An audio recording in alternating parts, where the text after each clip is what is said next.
naik umroh, bulannya ketemu orang miskin, kenal nih jalan mubarak saya asli suka miskin. Bismillahirrahmanirrahim. Assalamualaikum warahmatullahi taala wabarakatuh. Dewan juri yang saya hormati, kepada ibu, bapak, guru yang saya hormati, serta teman-teman yang saya banggakan. Alhamdulillah, alhamdulillahilladzi hadana li hadza wa ma kunna linahtadiya laula an hadana Allah.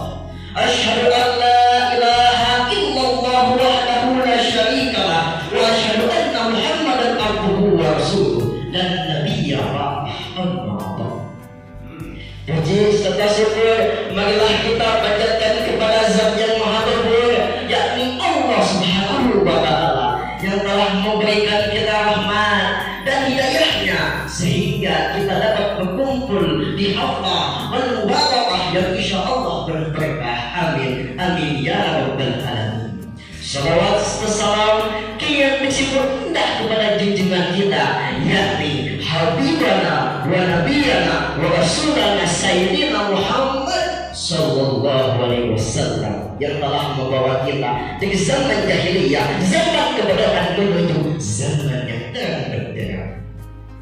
Hadirin yang saya hormati, pentingnya saya di sini akan sedikit menyampaikan sebuah pidato yang berjudul Gemar Membaca Memperluas Cakrawala.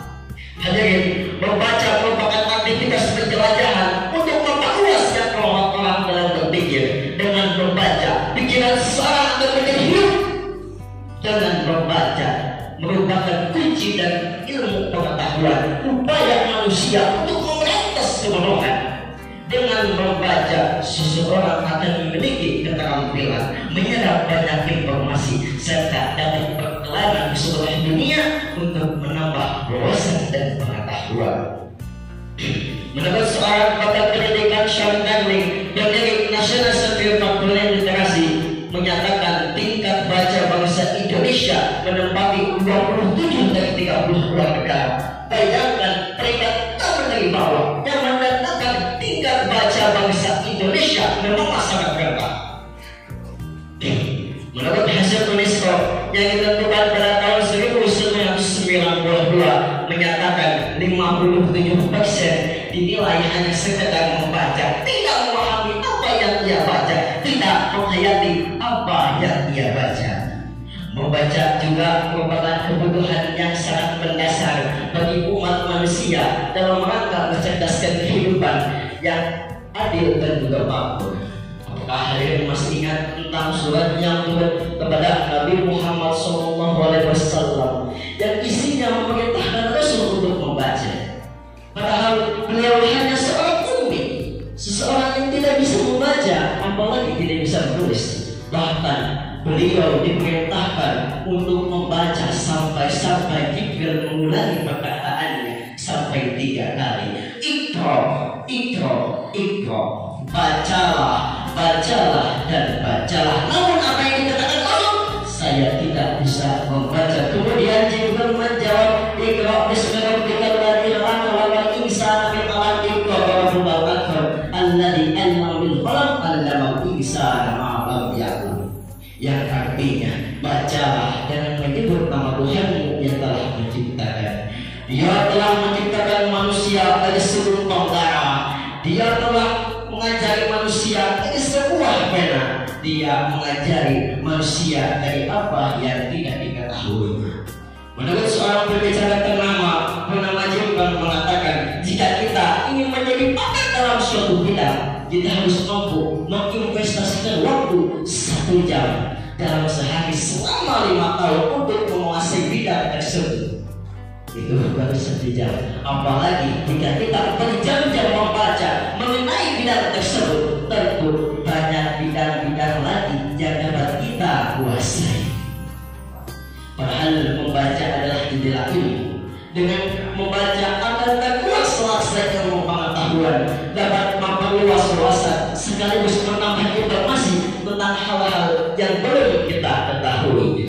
Selain untuk mengasah daya nalar saat berselancar di dunia maya, kita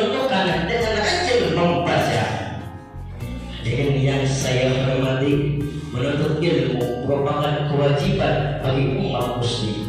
Dalam Al-Quran posisi menuntut ilmu derajatnya lebih tinggi dibandingkan dengan orang-orang awam atau orang-orang yang baru mengenal ilmu pengetahuan. Bahkan Rasulullah SAW memuji ahli ilmu bagaikan pengarang bulan, bagaikan bulan bernama yang cemerlang. Selain daripada itu, pada zaman Rasulullah SAW, sahabat haus akan ilmu.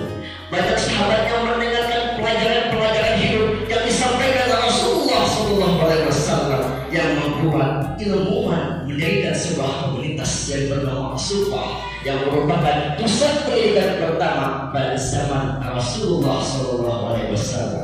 Maka tak heranlah ilmuwan-ilmuwan yang hafal ribuan hadis seperti Abu Hurairah, Abu Dzar Al-Ghifari, Salman Al-Farisi, dan Allah begitu maksud.